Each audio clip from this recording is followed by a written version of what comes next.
Quando eu lancei, basicamente o Twitter bugou, assim. Entrou 3 mil pessoas em 3 dias, o sistema não aguentou, eu também não estava nem um pouco preparado. Tava codando na praia pelo celular. Fiz um setup para poder usar o cloud de lá. Esse é o Gabriel Packer, o criador do Visor Finance, um app de finanças que em 3 dias atingiu 3 mil usuários pagantes, acumulando um total de R$556 mil no ano. Nele, você passa o seu cartão e ao invés de ter que jogar no app, ele já puxa automaticamente utilizando o Open Finance. O Visor também te ajuda a se planejar para o futuro. Então você pode falar coisas do tipo quando vou ter dinheiro para uma viagem ou etc. E ele já cuida disso sozinho. Hoje nós vamos entender como o Gabriel se diferenciou em um mercado tão difícil e competitivo como o de apps financeiros. Qual fluxo de desenvolvimento permitiu que ele fosse bizarramente produtivo, mesmo trabalhando full-time em um emprego e desenvolvendo o Visor nas horas vagas? E quais foram estratégias que fizeram com que o Visor se diferenciasse de outros competidores? Gabriel, primeiramente, muito obrigado por topar ter esse papo com a gente e me conta um pouquinho mais sobre quem é o Gabriel e o que é o Visor. Mas antes de continuar esse vídeo, eu preciso falar sobre a nossa patrocinadora de hoje, que é a Conta Dev. Se você é um Dev PJ, você provavelmente já caiu no mito da contabilidade para desenvolvedores. Tudo é exatamente igual aos outros lugares, mas com 2 ou 3 bordões que falam stack ou deploy para você se sentir em casa. Se você não aguenta mais isso, a Conta Dev veio para resolver seu problema. Eles têm uma plataforma que automatiza toda a sua vida PJ, para você nunca mais ter dor de cabeça com coisa recorrente. Decisões críticas não podem ser tomadas por uma automação. Por isso, lá você tem acesso a um contador que é responsável pela sua conta. Independentemente do seu plano, é sempre a mesma pessoa que te atende direto no WhatsApp. Sem filas, sem chatbot, sem estresse. E se você tá tendo a sorte de ver esse vídeo no mês de maio, clica no link aqui embaixo que eles estão com uma condição super exclusiva no plano anual. Basicamente, você vai ganhar 4 meses off só por escolher o plano anual e se pagar no Pix, ainda ganha seu imposto de renda. Bom, meu nome é Gabriel Packer, sou desenvolvedor de software tem 8 anos aí. E o Visor é uma ferramenta de controle financeiro, mas com foco maior no futuro. Então, onde você consegue também planejar suas metas e saber quando você vai conseguir atingir elas com previsão de saldo. Por exemplo, quando você entra, a gente detecta recorrências, parcelas, assinaturas, categoriza todas as transações automaticamente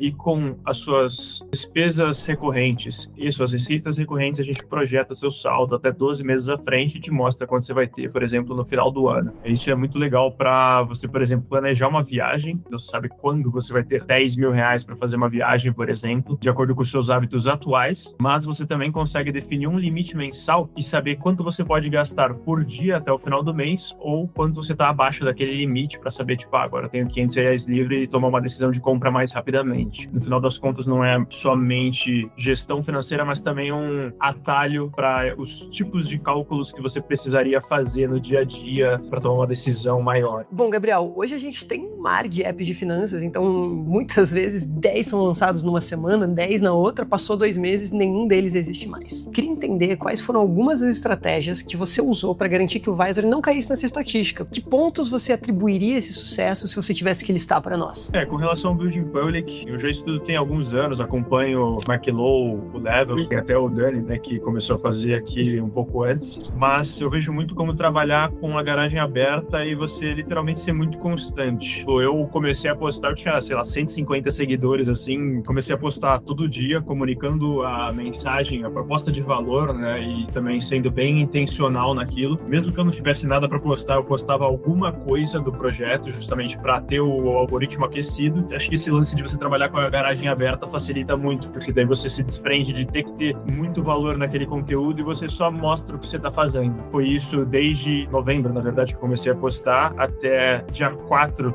de janeiro eu cheguei a 400 seguidores e cerca de 300, 400 pessoas na waiting list também. E quando eu lancei, assim, foi um boom, né? Então eu ganhei 4 mil seguidores na semana. Eu acho que nesse sentido eu tive muita sorte, porque também no ano novo, ali no período do final do ano, ninguém tava postando. Então, como eu tive postando todos os dias, religiosamente, mesmo que eu tava codando na praia pelo celular, fiz um setup para eu poder usar o cloud de lá. Aí subia para staging, eu testava, enfim. Quando eu lancei, basicamente o Twitter bugou, assim, só tava aparecendo post meu durante uma semana. É que você falou, né, que não precisa ter o produto perfeito, entrou 3 mil pessoas em 3 dias, assim, o sistema não aguentou, eu também não tava nem um pouco preparado. A minha meta era ter 40 usuários em 3 meses para poder atingir ali o break-even e aí 80 em 6 meses para realmente dar tudo certo. E acho que o branding, ali a questão do logo, logo, o nome, as cores, tudo é um pacote que faz sentido. Tudo aponta para a mesma direção, não é genérico, é algo diferente. A gente tem um logo que, tipo, no meio de aplicativos financeiros, você vai ver um gráfico. O logo é, por exemplo, aquele círculo de categoria com uma fatia, por exemplo. A gente foi um pouco para longe disso e também a gente já fez o logo pensando em como ele ia encaixar no seu celular quando tivesse o app. Então, ele é uma carteirinha com um olho, onde você vai ter essa visão das finanças e também conversa com um símbolo, olho grego também, as cores conversam ali. O pacote, ele é bem legal, bem feito. O nome, a gente perdeu bastante tempo nisso. Eu até vim postando quando eu estava fazendo, a gente chegou a anotar, tipo, 80 nomes. Eu cheguei com o Cloud, mais 80 nomes. E a gente chegou no nome Visor, porque vem de visão advisor, que seria seu assistente financeiro,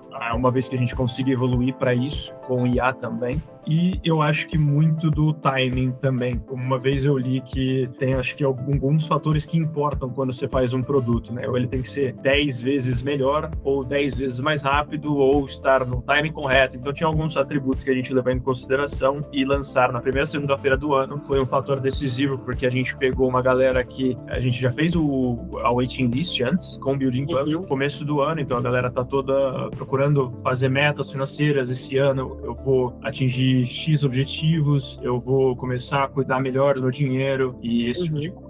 Então, na primeira segunda-feira, o cara entra no computador, volta a trabalhar e vê lá a solução, sabe? Você comentou com a gente que você tem um setup bem robusto, então você consegue até mesmo desenvolver o Visor da praia, com um workflow todo integrado com o Cloud Code e várias outras coisas. Explica mais para o nosso público quais são as ferramentas que você usa e como que você consegue ser tão produtivo no Visor. Vamos supor que eu quero desenvolver uma funcionalidade nova. Eu abro uma sessão no Cloud, eu tenho um agent com algumas heurísticas de gerenciamento de projeto que eu adicionei. Então, por exemplo, quando a gente for criar um ticket, ele vai ter que ter o contexto de tecnologia, ele tem os edge cases ali já, ele é um ticket extremamente quebrado para que ele faça somente uma coisa, para que a IA não alucine também, e aí eu nem precise de tanta supervisão para ter aquilo feito com uma boa qualidade. Então, eu faço esse planejamento com esse agent e a gente cria um projeto no Linear através do MCP, com várias tasks quebradas, cada uma tem uma definição de done. Então, quando eu volto para o Conductor, eu consigo começar elas a partir das que bloqueiam as outras. Então,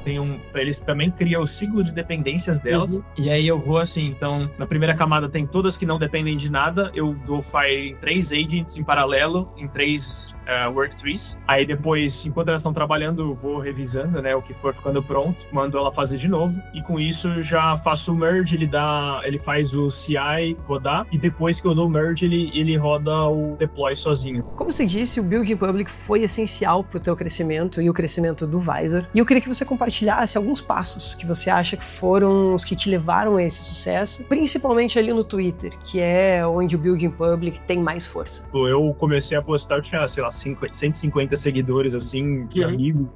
Comecei a postar todo dia, comunicando a mensagem, a proposta de valor, né, e também sendo bem intencional naquilo. Mesmo que eu não tivesse nada para postar, eu postava alguma coisa do projeto, justamente para ter o algoritmo aquecido. Às vezes você tem que dar uma enchida de linguiça, assim, né, para você realmente ter conteúdo todo dia. E acho que esse lance de você trabalhar com a garagem aberta facilita muito, porque daí você se desprende de ter que ter muito valor naquele conteúdo e você só mostra o que você tá fazendo. Foi isso desde novembro, na verdade, que eu comecei a postar, até dia 4 de janeiro eu cheguei a 400 seguidores e cerca de 300, 400 pessoas na waiting list também. E quando eu lancei, assim, foi um boom, né? Então eu ganhei 4 mil seguidores na semana. E eu acho que nesse sentido eu tive muita sorte também. Maravilha, Gabriel. Obrigado de novo pela participação. Foi uma honra bater esse papo contigo, acho que foi uma aula. E queria ouvir de ti agora. O que você tem de próximos passos? O que você quer deixar de recado pra gente? Usem Visor, lançamento do mobile dia 1 de junho. A gente tá apostando bastante que vai ser outro marco, talvez até maior, assim, do que o lançamento inicial. Não sei se em questão de acessos, porém de abrir novas portas, porque é um novo canal de aquisição, uma nova plataforma que a gente consegue monetizar e que a gente já vai completar esse ecossistema. Então o cara vai ter as contas no final do mês, abre o site, se ele tá no dia a dia, usa o mobile, então a gente vai ter uma integração mais 360, assim. Acho que seguir também, né, ali o desenvolvimento nas redes, acho que é interessante. Tem tenho sido mais ativo no Twitter, mas também quero abrir ali pro TikTok, Insta, GK Packer em todas as redes. Queria agradecer ao Gabriel Packer que gravou esse primeiro episódio com a gente, foi efetivamente um piloto. Lembrem-se também que dia 1º de junho lança o app do Visor, então vão lá, deem aquela moral, testem, porque realmente é muito bom, eu sou usuário. E para finalizar, comentem aqui embaixo quem vocês querem ver nos próximos episódios, quais aplicativos, quais fundadores, enfim, me avisem que a gente vai atrás do pessoal. Muito obrigado pela audiência e até a próxima!